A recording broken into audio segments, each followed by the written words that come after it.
Facebook friends is somebody who actually helped to write the seventh Unitarian Universalist principle, the one that reminds us of the interdependent web of all existence of which we are a part.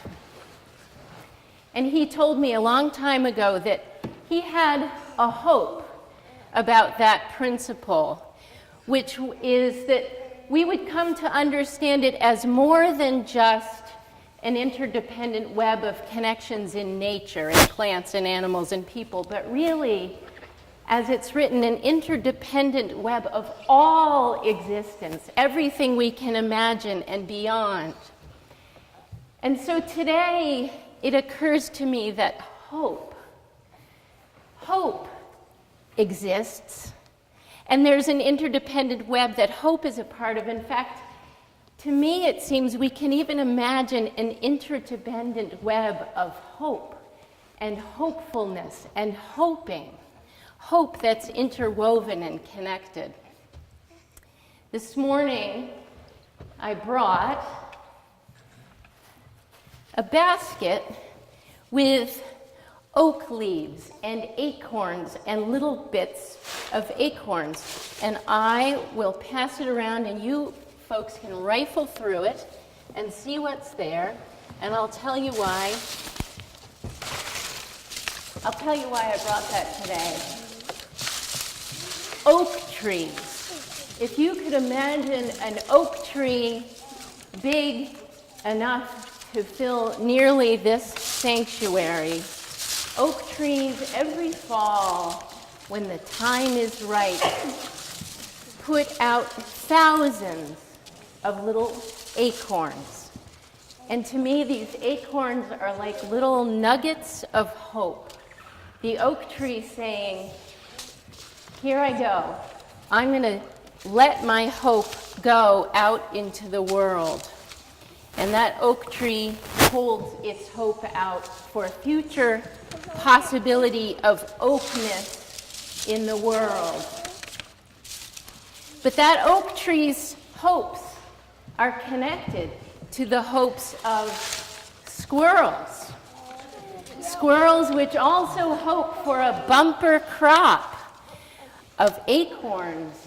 Squirrels which scamper up the trunk of that tree looking for something to fill their bellies and warm them up. Squirrels that go looking about the ground at the base of the oak tree for acorns to take and carry off into the woods, acorns to tuck away and bury in the ground, so that during the winter they might remember where they've tucked all those acorns safely away and find them when they're hungry and cold. Hopefully, the squirrels think they've gathered enough and hidden enough away to get them through the long, cold winter into the spring beyond. Squirrels which make nests in the branches of those big oak trees, and in the spring we find baby squirrels too.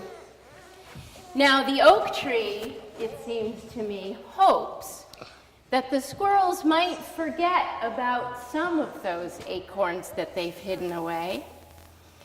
The squirrels might forget because those acorns will wait through the winter, wait through the cold, wait till a sense of urgency comes, and with a crack in the shell, that acorn will put out roots it's never known, never had before, little tiny roots into the moist earth.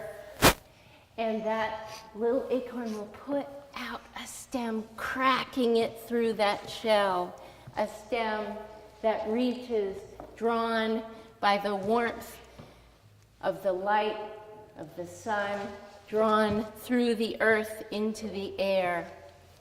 A baby oak tree, transformed from an acorn into something totally new.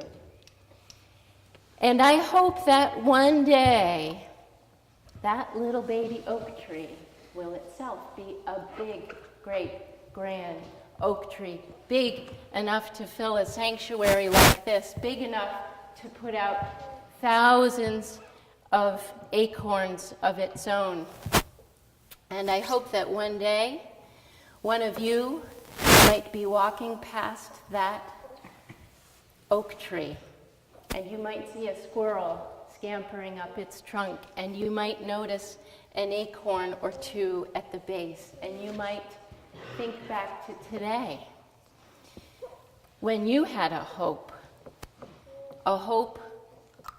that you wanted to send into the world in a thousandfold way, a hope that might be planted somewhere in the soil and kept safe through the winter until an urgency made it transform into something new. And so when I go home today, I'm going to message that friend of mine, that friend who helped write the 7th principle of Unitarian Universalism, and tell him that his hope grew a little bit bigger today. I'm going to tell him that I shared this story with you, and that his hope grew just a little bit bigger, his hope for the world.